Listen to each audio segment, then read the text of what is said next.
Hello, good evening, सुस्वागतम, welcome. स्वागत है आपका आज की इस Saturday evening expert talk live session में।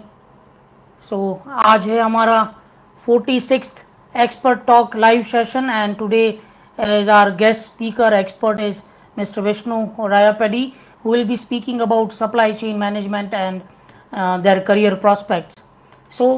Before we invite our expert, let us welcome him and let us like, share this current session. आप ये करंट सेशन को अपने नेटवर्क में लाइक शेयर कीजिए, इसको लाइक कीजिए, फॉलो कीजिए ताकि मैक्सिमम लोगों को इसका बेनिफिट मिल सके।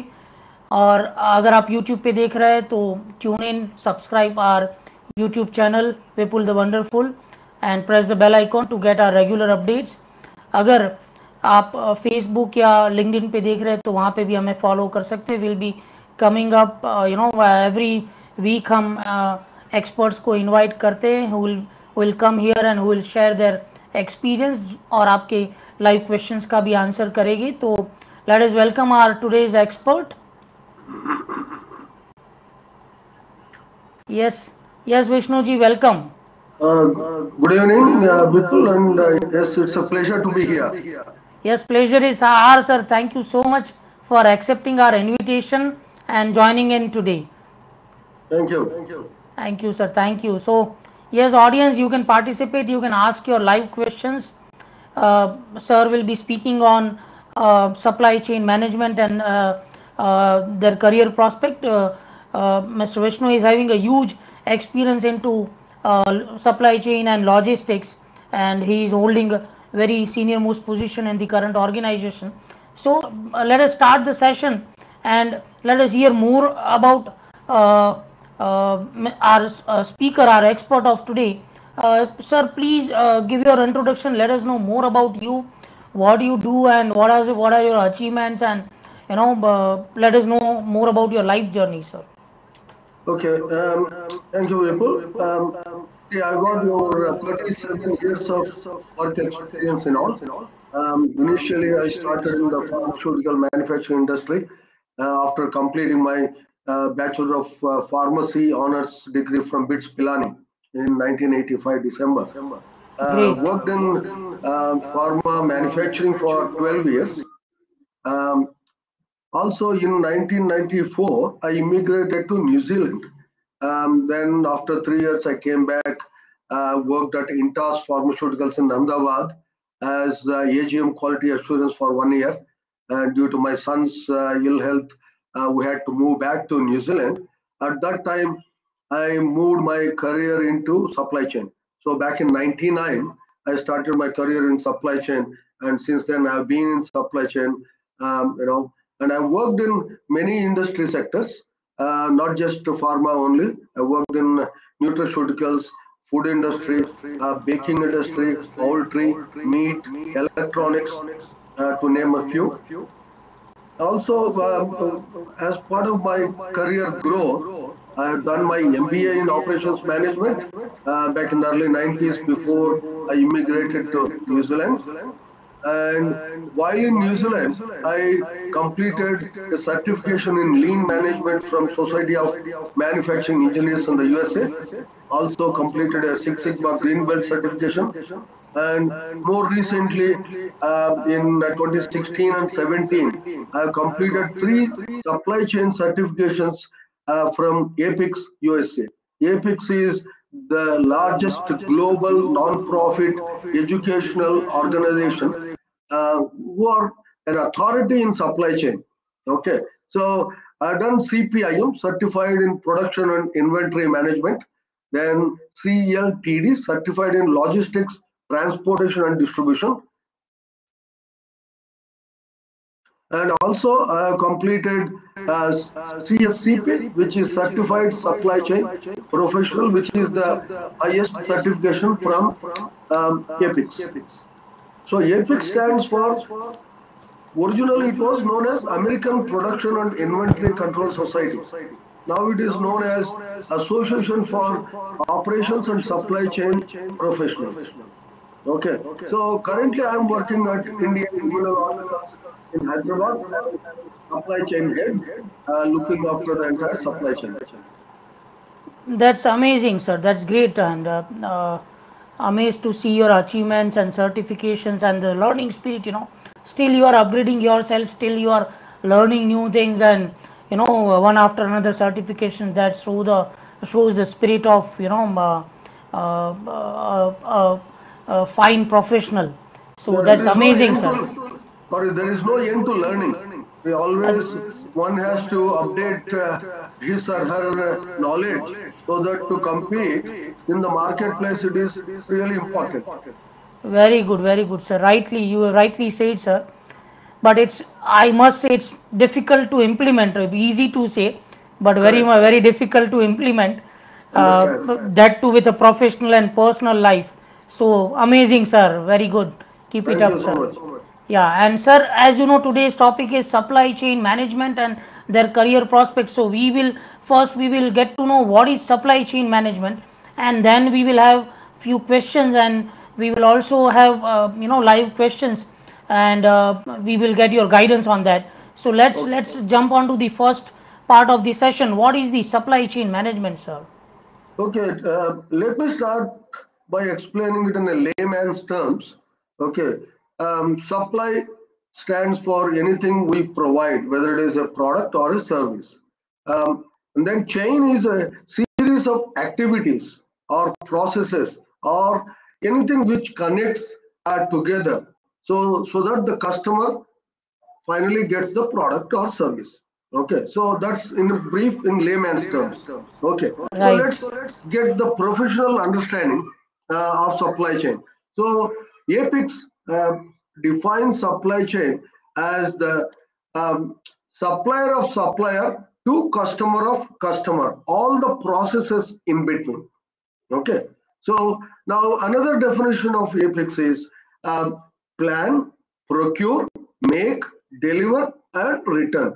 So let's go through these various sub functions of supply chain: plan, procure, make, deliver, and return. So let's start with planning.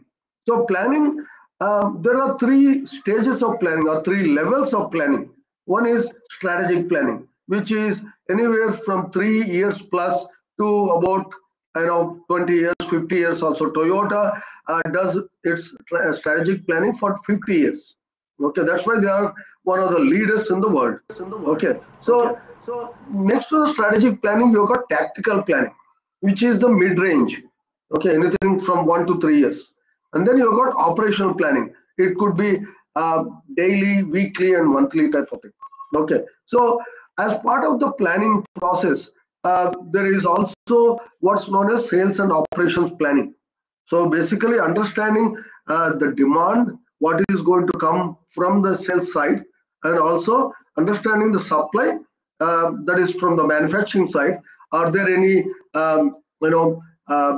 what you call capacity constraints, and how we work around the capacity constraints, and then together you know have a one set of numbers which the organization or the people who are all the stakeholders um, you know understand and agree on. So that is the sales and operations planning process. It's a monthly cycle. Usually it runs between 12 to 24 months. Okay, so that is also I consider that as a backbone of the business. Without sales and operational planning, without proper planning, businesses can't really go forward. Okay, so that is one part. Then also it includes the materials planning. So if we want to, say produce chips, for example, okay, French fries, which KFC supplies. Obviously, they need materials, which is potato, which is the simple example. Likewise, an organization like whether it is pharmaceuticals or any other industry, electronics or any industry, you take there are many incoming or input materials which are required. So you need to plan for all that. Also the packaging. So ultimately when we sell the product to the customer, it has to be packaged in such a way that the customer is readily willing to buy the product. Okay, so that is all the brand management part of it. Anyway, so once we do the planning, then it is procurement. So procurement is the higher aspect. There is also purchasing. So purchasing is a subset of procurement. What is procurement? Procurement is all about sourcing the raw materials or the packing materials, or it could be the materials needed for constructing a new building, for example. And then also looking at the vendor development or vendor audits, and also calling for bids and assessing the bids and finalizing a particular supplier. Okay, so that is the higher aspect of the procurement. The day-to-day aspect is known as purchasing, and a lot of the companies have a role called buyer planner. Okay, so basically our planner buyer. So a person who plans for the materials, he also places purchase order. He or she places purchase orders and buys the materials. Okay, so this is procurement part. So without having the required materials, we cannot provide the product or service. Okay, then the third part is make. Make is predominantly it is known as manufacturing or production. Okay, so most of us understand, whether it is a small, a small scale vendor like a, fast food center on the roadside, like making idlis and doshas, etc. Or it is a large organization like Dr. Reddy's or IAL, like us, where we manufacture various pharmaceuticals. So basically, we need to go through a series of processes to produce a product from the raw material stage. Okay, so that is the manufacturing part. Then the question comes, how do we ensure that these products reach the customer? So that is the part of delivery or distribution. So distribution is ensuring that the product reaches the end customer through various echelons. That is, say for example, we may be selling it to our own C&Fs. They are an extension of our company where the product is stored. And then it goes to the stockist where the product is stored again. And then it goes to the retailers, and then it goes to the end customer. So that is the chain of warehousing and logistics involved. So logistics is basically, getting it from the manufacturing site to the ultimate customer. It could be a truck. By trucking, you can take the product from one place to another. Or if you are exporting, it could be air freighting from a location to another country. And then obviously it has to go to their godowns and then finally to the retail customer. So, and then finally we have what's known as return. Return is all about return logistics. That is, for example, you buy a mobile phone. Okay, so mobile phone, and there is a problem with the phone after few months, within the warranty period of 12 months. So what happens? You go to the shop where you purchase your mobile phone, and then what does that person do? Because they are not the really competent people to check your phone and rectify it. They take your product, your mobile phone, and send it back to the manufacturer or a service center. So this activity of returning the product from the customer back to the manufacturer, or nowadays there is e-waste. If you have a big Xerox machine in your office, there are cartridges which come with it, and then once they get empty, people don't want to throw away the plastic nowadays, so they take it back and they recycle it. So how do we take this empty cartridge back to the manufacturer, whether it is Xerox or any other Konica or any other photocopying maker? Okay, so this is the logistics part. Also in pharmaceuticals, say for example a product is recalled due to some problem in the market. So then obviously we have to ensure that the entire batch, wherever it is within the country or outside of the country, we have to ensure that every vial or every capsule or every strip has to come back to the original manufacturing site for dumping, because we don't want that product to go anywhere, because that can lead to the loss of lives or some further damage. So that is all the return logistics part. So these five stages, or we can call them sub functions of supply chain management. It all consists of supply chain management. It's a very vast field of management. And once upon a time, when I studied graduation, there was no college offering specific courses in supply chain management. Today, there are MBA in supply chain management. There are a lot of certification programs offered by various leading organizations around the world. So people can take advantage of that. Thank you. Yes, sir. Very detailed and very short and very crisp introduction, explanation about what is supply chain management, what is logistics, what is reverse logistics, as you rightly say nowadays. So, very rightly explained. So, now we will jump on to questions one by one, which we have got from the audience, as well as we have done R&D and we have find out the questions, as well as we will also cover the live audience questions, whatever we are getting right now. So the first question to start the session is, which which department has the most role in the supply chain management? Okay. Because I worked in almost all the departments of supply chain, it all depends on how one takes it. So for me, every role was challenging because uh, every role has its own, challenges or complexities involved. People can say, for example, planning. Okay, so planning role is quite important because it is the central nervous system of the organization. The planning people have to deal with various stakeholders within the organization. For example, sales and marketing, it could be the procurement colleagues, it could be the quality colleagues, it could be, as warehousing part of the colleagues, as well as manufacturing, and ensuring that all these activities fall in line, so that everything is aligned, so that the ultimate product is produced to the quality required, and then supplied to the end customer.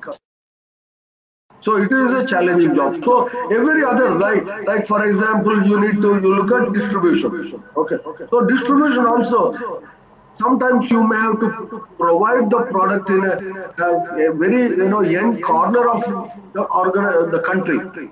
How do we get the product from the manufacturing location to the so for example, in India you got Rajasthan in one corner and Meghalaya or some of the other northeastern states. How do we get the product from, say for example, Hyderabad to these locations?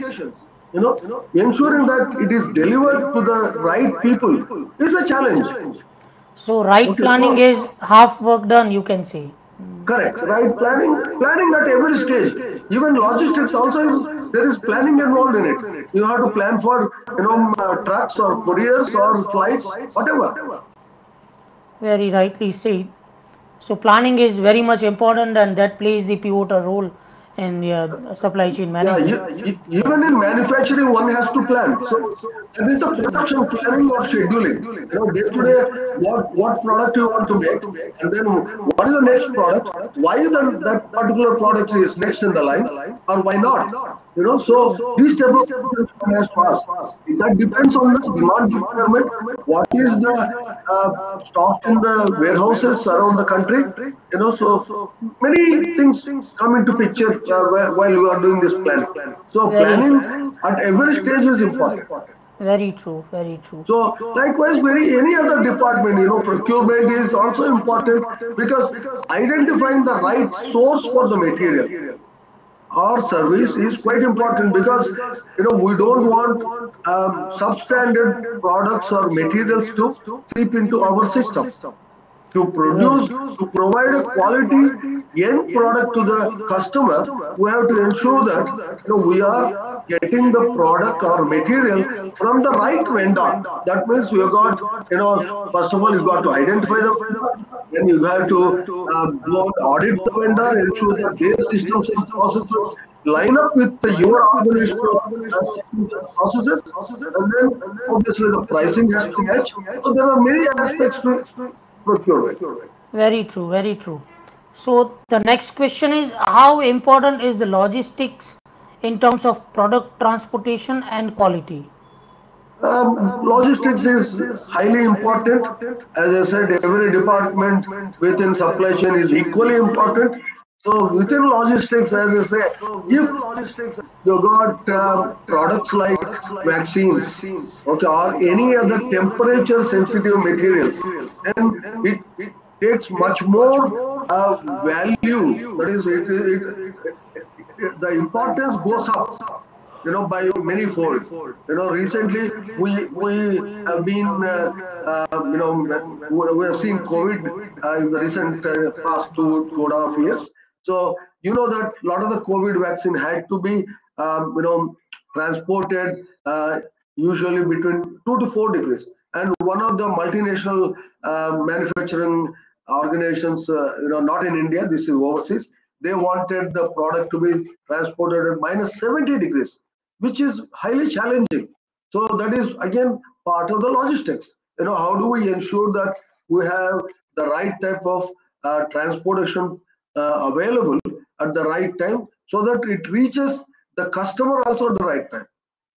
Okay, so logistics is about transportation, of transporting product from one location to another.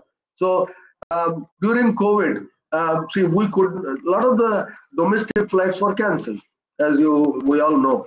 So what we did was we sort of innovated. Like we used to use trucking anyway earlier, also for shorter duration, shorter lengths of transportation. So in this case, we used multi-stop trucks. So for example, if something had to be delivered in Lucknow from Hyderabad, so from Hyderabad it goes to, say for example, Pune, then it goes to Ahmedabad, then it goes to Delhi, then from Delhi it goes to Lucknow. So at each and every step, we were dropping off the required materials or products at that location. So it's a multi-stop trucking which we used, and these were all refrigerated trucks. So basically, all the vaccines have to be transported in 2 to 8 degrees, and we use data loggers to ensure that the product is transported at the required temperature. So it's highly important to ensure that the product reaches as per the quality which the customer desires. Okay, thank you. Yes, well explained. Thank you so much. Thank you, Harish, for joining. Vikram, we got your input, and I hope now the echo is not coming. We have improved it. Yeah, so thank you for your input. Thank you, Harish, for joining in. Yes, thank you everyone for joining in. Thank you for your amazing inputs, and we are sure you are enjoying the sessions. So moving on with the next question, how does the supply chain interact with cross-functional teams? I think I have already covered this, but again, let me explain. So cross-functional teams are basically, as I mentioned earlier, you got marketing, sales and marketing, you got quality assurance and quality control, you got manufacturing teams, you got procurement teams, like that. So there are many stakeholders in the supply chain. So basically, it's a daily routine to discuss with these people. Sometimes it could be weekly, or so. Manufacturing, which is the closest one, is almost daily. Okay, then when it comes to procurement colleagues or distribution colleagues, it could be daily or weekly. Okay, so this usually happens, as I mentioned to you about the sales and operations planning process. So that's a monthly cycle. So initially, at the beginning of the month, you look at what has happened in the previous month. Look at the key performance indicators, what have been designed for the business, and then that is assessing the how you have fared in the last month. Okay, then you start with the demand planning. So basically, looking at the forecasting of the products what you want to sell or service. Okay, then interacting with them for real time inputs. So for example, see, the computer softwares what we use for forecasting, they can only tell you uh, some story. That is, it uses the historical data to project what's going to come up in the future. Whereas what actually happens in the marketplace is only known to the sales and marketing people, because they are always there in the market area, so they can see what the competitors are doing. So, say for example, FMCG sector. FMCG sector runs predominantly on promotions. So if somebody is running your competitor is running a promotion, you should also plan for a promotion so that you can sell higher volumes. So that is called the market intelligence. So that needs to be taken into account while the demand planning is being done. Then the second question is supply planning, where we take the input from the demand and check with the manufacturing people to see whether they have got sufficient capacity to produce what the marketing has requested or sales has requested. Okay, so once there are any gaps there, then it's a question of making a decision with the input of senior management. That's a monthly cycle. So there is demand planning, then supply planning. There is pre-SNOP. There is the final stage is executive SNOP, where the senior most people attend the meeting. Whereas the one before that is basically to ensure that demand and supply, stakeholders are on the same page. Okay, if there are any gaps, then it goes to the next stage, where you've got exec SNOP, say the general manager or CEO or deputy managing director or managing director, somebody very senior up in the organization will attend the meeting and then make decisions where it's not resolved already. Okay, so basically this is a coordination, or so basically supply chain function itself is a coordination function. Okay, so basically it is the planning person who is responsible for this sales and operations planning has to bring all these stakeholders together and ensure that everybody is reasonably happy with the outcome. Okay. Yes, very well explained. The next question is, what are the business functions that comes under the supply chain? I think I already explained that again. It's a planning function. So in India, it is known as PPIC, production planning and inventory control, or some companies call it PPMC, production PPMC, planning yeah. and materials control. Okay. So then you got procurement, purchasing, then you got a stores function, which is the raw material, packing material stores. Then you got say in our company, we also have contract manufacturing under supply chain. Okay, so that is basically we get certain products made, at some other locations. So basically, that particular department also is part of supply chain. Okay, then you got distribution and logistics. So it's a wide range of departments. Except, see, in India, majority of the companies don't include manufacturing in supply chain. Um, Even worldwide also, a lot of the companies don't include manufacturing as part of supply chain, because two different distinct skill sets are necessary for manufacturing and supply chain. That's the reason. Okay, but there are companies where manufacturing is part of supply chain. So basically, I've seen companies in New Zealand where there is one general manager for across the business. So basically, manufacturing and everything, all the supply chain functions are also part of that. Okay, thank you. Uh, yes, well explained. So the next question will be, how demand and forecast, is corrected. Correlated. Yeah, correlated. My mistake. Yeah, Yeah, correlated. that's okay. I can see the question here popping up. That's why. So basically, what is a forecast? So forecast is simply guessing. Say for example, as I said, we've got in Hyderabad. I'm staying in a place called Lingampalli, and there is a tiffin center along the road. So how, see, they don't have any computer systems, obviously not. Okay, you can't expect them. Likewise, a pani puri selling vendor on the roadside, or a vada pav selling vendor on the roadside. How do they forecast? What they need to be selling the next day or the next week. So basically, it is all about they look at what sales they had in the previous week on the same day. For example, today is Saturday. Saturday being on the weekend sort of thing for most people. More people might come and eat vada pav or pani puri in the evening, or likewise in the morning they could go for breakfast, dosha, that sort of thing, or puri. So basically, it is their best guess. Okay. Whereas in organizations, there are softwares which can take the data of the past 1 to 2 years and then use a lot of computer algorithms to project the demand for future. Okay, so again, when I say demand, it's a forecast. Okay, so basically so let's also understand one thing: forecasts are always wrong. You need to start with that assumption. Forecasts are never correct. Okay, but that is the best guess. Okay, so we need to work around that. Unfortunately, that's the case.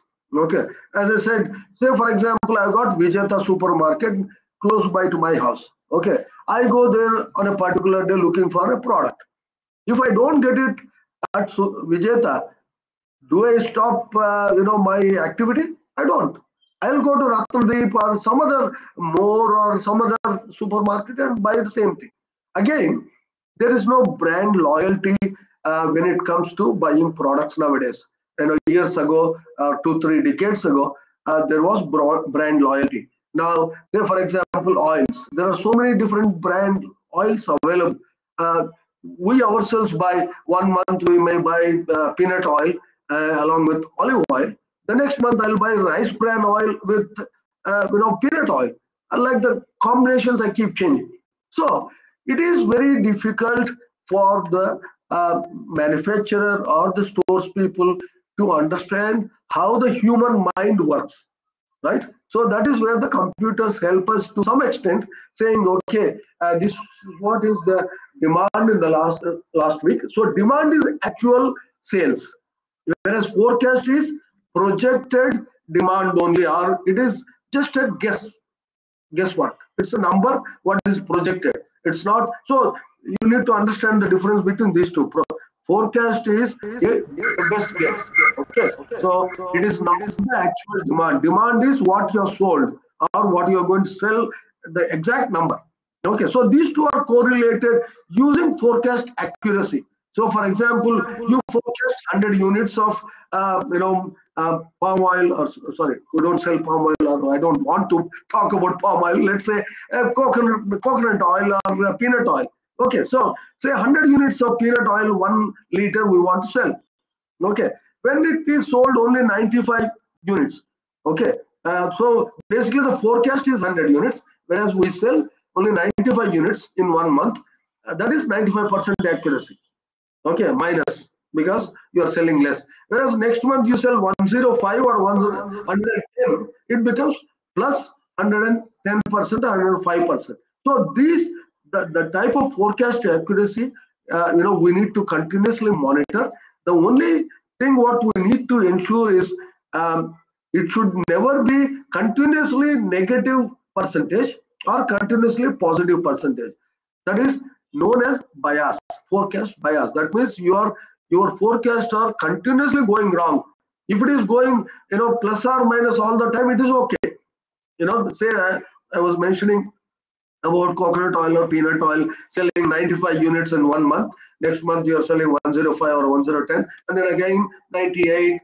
It just oscillates between the mean, which is 100. Then it is fine.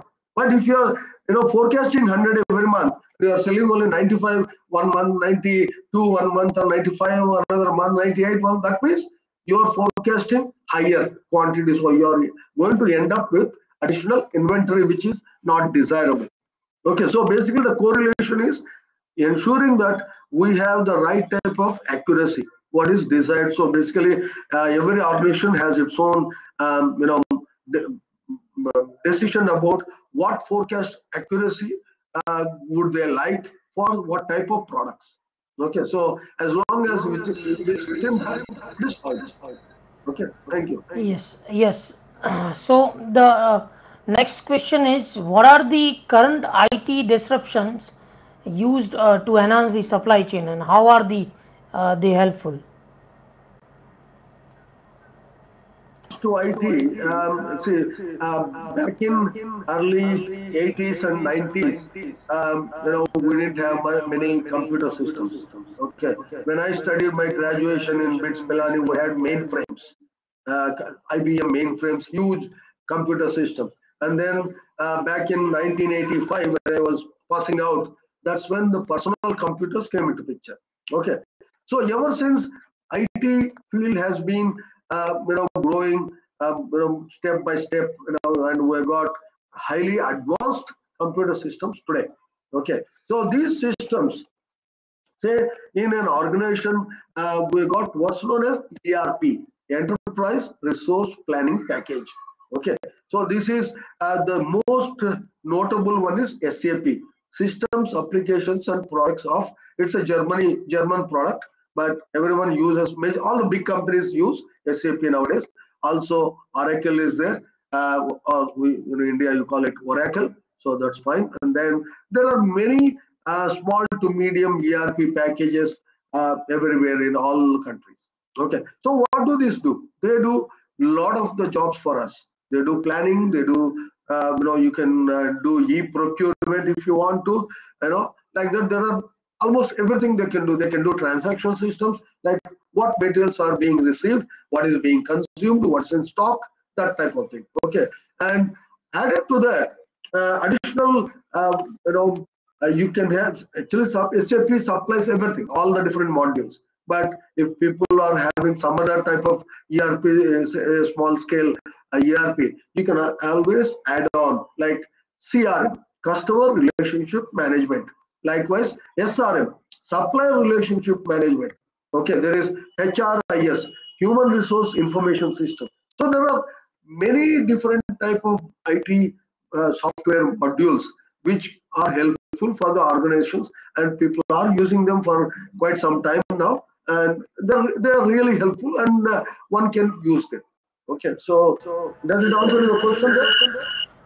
Yes, yes, well covered. The next question is there a reduction in human employment by increasing IT use in supply chain activities? I would straight away say no. Say, for example, as I was saying, we moved from what you call mainframes to personal computers, and then we got laptops, and we got mobile phones. So, over the last 3 to 4 decades or 5 decades, since personal computers have come into picture. Sorry, 85 is what, around 3 to 4 decades. Okay, so I haven't seen any human headcount reduction in any business, because computers to me are dumb.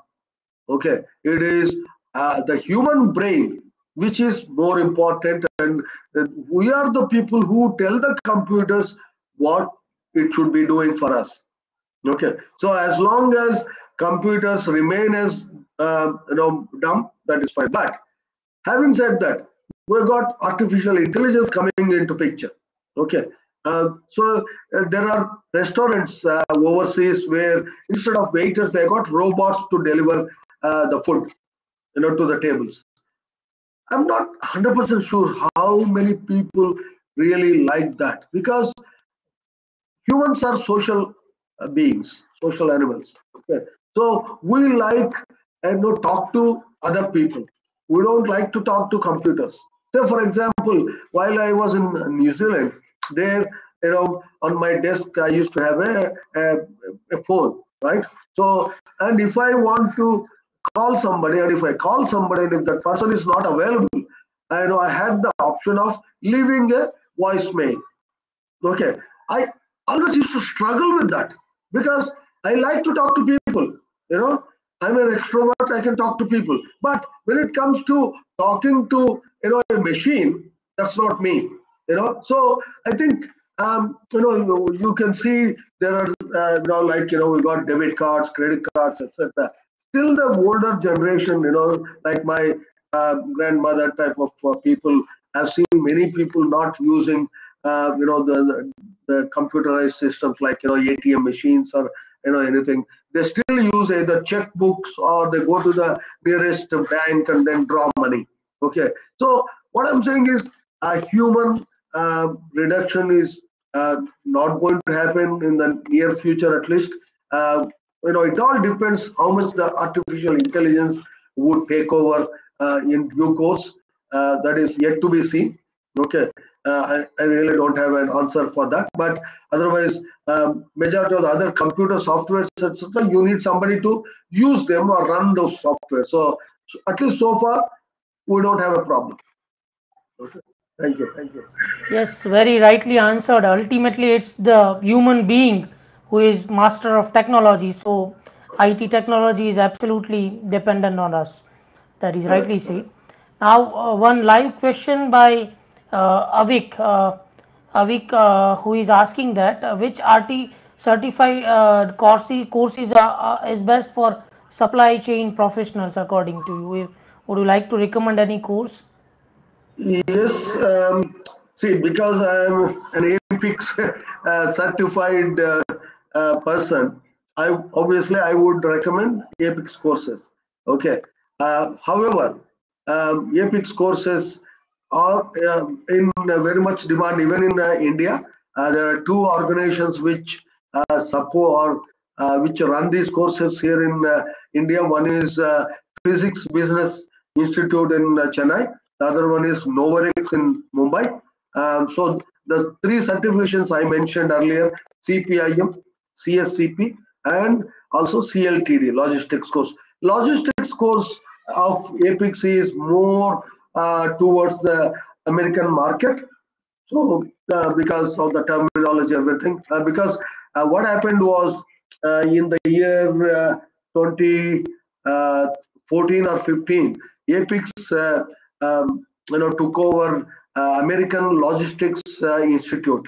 Okay, so they had some courses and they have modified them and called now they're known as APIX courses. Okay, so that's how the CLTD certified in logistics, transportation, distribution has come into picture. I was one of the first few people around the world to get certified in that. Okay, first batch of CLTD, you can say. Okay, if you are looking at procurement, I would recommend not APEX but CIPS, CIPS, uh, Chartered Institute for Procurement Professionals or something like that. That's a UK based institute. So if you are looking for a career in procurement, go with CIPS certification. And there are many other certifications if you are looking for a materials management certificate. For example, there is Indian Institute of Materials Management, and there are many colleges around India offering MBA in supply chain nowadays. Okay, so I think that covers my answer for that. Yes, Avik, hope we have answered, sir has answered your question rightly. Yeah, thank you, Rupesh ji, for appreciation. Keep tuning our channel for the regular updates. Yeah, so one of the last question of the session is like, how do you explain the current geopolitical issues impacting the global supply chain network? Is it the reason for global inflation? Um, yes and no. See, currently geopolitical issues are, your Russia-Ukraine war is one. Then you got the Sri Lankan scenario going on. So the Russian-Ukraine war had more, what do you call, impact on the European markets rather than us in India. But overall, the COVID really had a huge impact on India. Okay, so the geopolitical, see, the RBI governor has commented recently that yes, the geopolitical, situation in the world is having an inflation effect on India. To me, COVID had much more impact than the Ukraine, Russian war on us. Because see, when the COVID struck us, the pandemic came along. Obviously, we were reliant on China for majority of the stuff, and as the Chinese borders were closed, especially for supply chain, it was a huge, difficult situation at that time. We had to procure things out of USA or some other country other than China. Okay, so also a lot of the containers got stranded around the world. There was a huge issue with the container shortage right throughout the world, and also because a lot of flights were cancelled, there was again a lot of disruption going on. For example, I would say that we were using Qatar Airlines for majority of our exports, and even to Southeast Asia. Earlier, Thai Airways or Cathay Pacific were serving those airline regions such as your what do you call Philippines or Cambodia or Vietnam, all these countries, Sri Lanka. We used to use the Asian airlines like Thai and Cathay Pacific. Whereas once the pandemic struck, all these airlines got grounded, and then we had to use Qatar. Qatar Airlines, the product had to go all the way to Doha, and then it is rerouted to some of those Southeast Asian countries. Okay, so but we have come through, and I think things are getting better. And also, see, a lot of the governments of various countries around the world have spent a lot of money on the COVID vaccine. They have funded it literally. So what has happened is obviously the money has been spent to ensure that their citizens are alive. So now the way to get back that money is through imposing some taxes. Look at our petrol price. It has gone up from around 65, 70 about 3 years ago to 110 rupees now. A lot of the increase is in taxes. So obviously government wants to recoup the money they have spent on COVID vaccines. So it is partly geopolitical issues, partly COVID, partly our taxing system. Overall, common man is facing the music at the moment. We are able to feel that pinch. Unless you have got deep pockets, it is becoming slightly difficult for a common man. Everything, the cost has gone up. Earlier, say for example, a person for a family of 2 people were buying groceries for 3,000 rupees a month. Now they have to spend about 4,000 or 4,500 for the same thing. So it is obviously higher prices, though. So there is inflation there. So there are multiple reasons, not just one. Very true, rightly said. Thank you. So that was amazing. We have got to know a lot of about what the supply chain management is and what are the career prospects.